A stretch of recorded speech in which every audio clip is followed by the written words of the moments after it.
Things are not always as they seem. You've been on record talking about the sabotaging of that Super Bowl.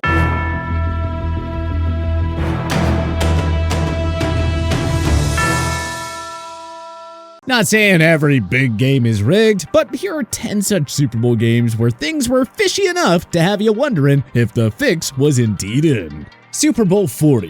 Refs screw the Seahawks. Every single terrible call went Pittsburgh's way in Super Bowl 40 against the Seattle Seahawks. For starters, Seattle wideout Darrell Jackson was penalized on a ticky-tacky offensive pass interference that nullified a touchdown reception, forcing the Seahawks to settle for a field goal. You know, when you think of push-offs, that's not the kind you think about, really. Then after the 2-minute warning in the second quarter, officials awarded Ben Roethlisberger a rushing touchdown, even though replays never showed the ball crossing the goal line before he was down. After reviewing the play, the ruling on the field stands. Touchdown.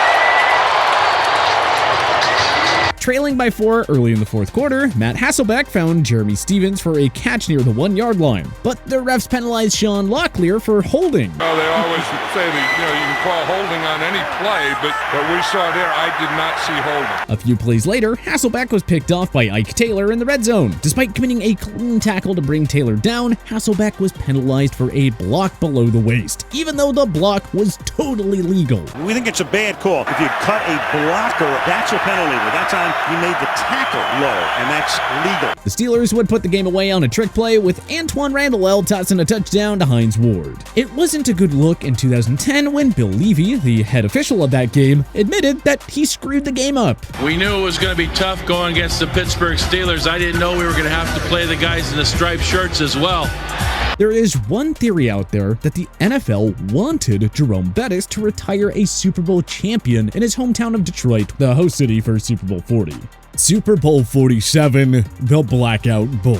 A power outage in the Super Bowl seems a little too convenient, don't you think? The Baltimore Ravens and San Francisco 49ers squared off in Super Bowl 47, which was held at the Superdome in New Orleans, Louisiana. The game looked to be over when Jacoby Jones kicked off the second half with a 109-yard kick return touchdown, putting the Ravens up 28-6. On the ensuing drive, the power at the Superdome went out, delaying the game for 34 minutes. After play finally resumed, the 49ers racked up 17 unanswered points to make it a 28-23 game.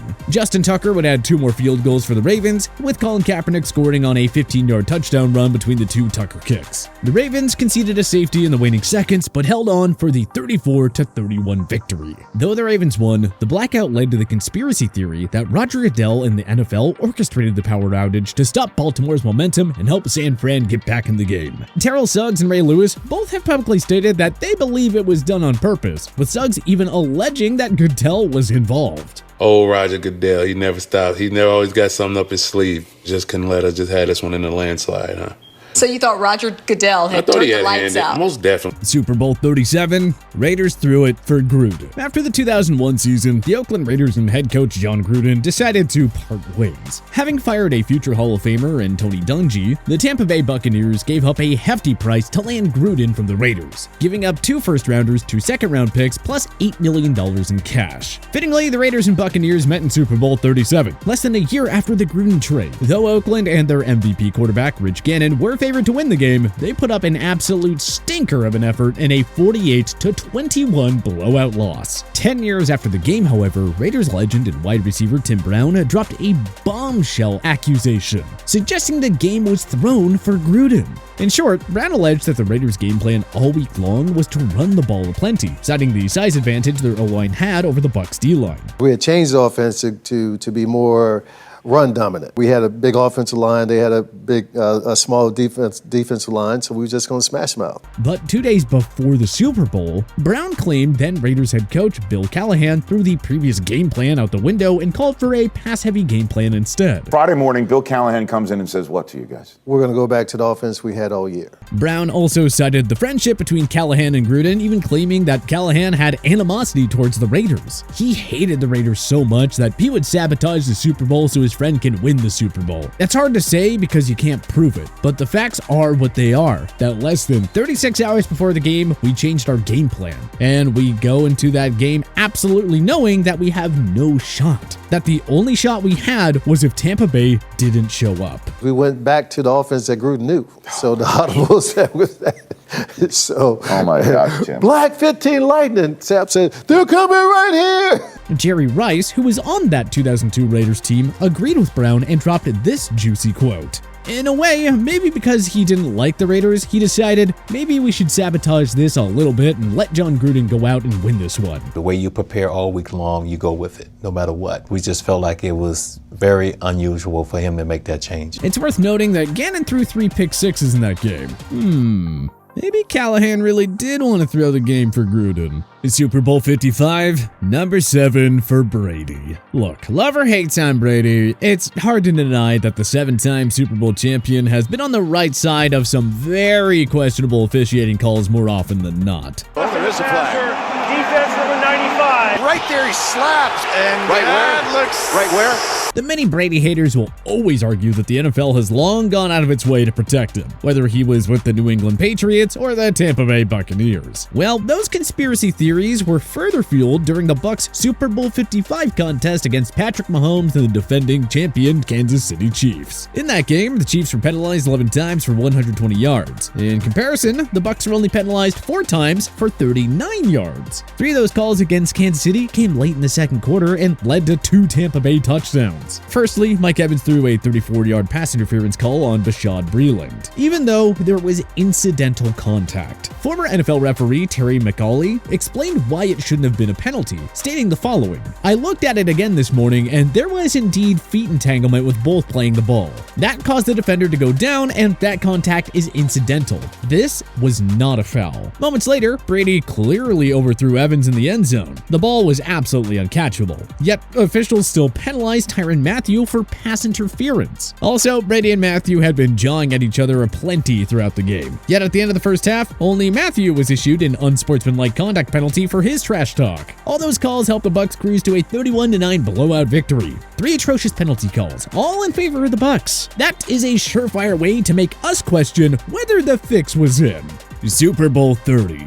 Neil O'Donnell aids the Cowboys. Neil O'Donnell led the Pittsburgh Steelers to a Super Bowl 30 appearance, where they met a Dallas Cowboys team looking to lock down a 3rd Super Bowl championship in 4 years. Well, let's just say that O'Donnell played so poorly in that game that it fueled speculation that he wanted to lose this game on purpose. I mean, his performance was truly off the charts terrible. O'Donnell had only thrown 7 interceptions in the regular season. Conveniently, he threw 3 interceptions altogether in Super Bowl 30. But it's in the manner in which he threw those picks that really has people wondering. You see, most people are convinced O'Donnell truly tanked because his first 2 interceptions made it look like they're being thrown by someone who was desperately trying to lose the game for his team. So just look at these 2 interceptions. 0 Steelers were in the area. Is it possible for a professional to be that bad in the biggest game of his life? Or was O'Donnell simply guilty of throwing this Super Bowl? Super Bowl 44. Did the NFL help the Saints? The New Orleans Saints were a feel-good story when they won Super Bowl 44 in the 2009 season, less than 5 years after the catastrophe of Hurricane Katrina. But there are some folks out there who strongly believe that that game was rigged in favor of the Saints. Now that we know all about the Bountygate scandal, some folks like to cite the many dirty hits that New Orleans got away with during their postseason run. Don't forget Kurt Warner was knocked out of the Saints-Cardinals divisional round tilt, and New Orleans got away with a plethora of vicious hits on Minnesota Vikings players in the NFC Championship game, including on Brett Favre. As for the suspicious events that took place during Super Bowl 44, Peyton Manning threw a pick 6 to Tracy Porter in the waning minutes to seal the game. Some conspiracy theorists out there remain convinced that Super Bowl 44 was rigged. Super Bowl 54, 49ers get hosed by awful officiating miscues. The Kansas City Chiefs defeated the San Francisco 49ers 31-20 in Super Bowl 54 to claim their first Lombardi trophy in half a century. But when you look back at the awful officiating that largely favored Kansas City, it's not hard to begin questioning whether something fishy was going on. There was a cheap offensive pass interference call on George Kittle that nullified a 42-yard catch at the end of the first half, which could have set up a go-ahead field goal. There was the officials missing a blatant offsides by the Chiefs on 3rd and 14 in the fourth quarter, where a San Fran first down could have helped put the game away. It's 4th down. Looked to me, Joe, like Kansas City got an early start. Halfway expected to maybe see a flag. And of course, there was this headshot on 49ers QB Jimmy Garoppolo from Ben Neiman that should have given San Fran a fresh set of downs. Instead, they had to punt, and Mahomes found Damian Williams for the game-winning touchdown pass minutes later. Perhaps the league saw this as the perfect moment to anoint Mahomes as the next face of the NFL. Super Bowl 52, Eagles time to fly. For all the talk about how Tom Brady and the Patriots benefited from so many bad calls over the years, Super Bowl 52 was a day where the questionable calls went against them. So much so that some folks swear the NFL and the officials rigged it to make sure the Eagles won this game. For starters, Bill Belichick mysteriously benched standout cornerback Malcolm Butler before the game. And to this day, we still don't know the real story behind Belichick's decision. Why didn't Malcolm Butler play in the Super Bowl against the Eagles? You know, everyone asked me this. My friends asked me this. Whoever asked me this, I actually know less info than you guys. But let me tell you, the defense certainly sucked out there without him. Then there was the Philly special touchdown, which according to Mike Pereira was a totally illegal formation that the officials didn't notice. Even Corey Clement's slick touchdown catch in the third quarter was suspect. We've seen more clear-as-day catches get ruled as no catches after all. Maybe the league was trying to get back at Brady for the Deflategate fiasco, or maybe they just wanted to avoid a Patriots blowout against the Nick Foles-led Eagles. Sadly, we'll never know for sure.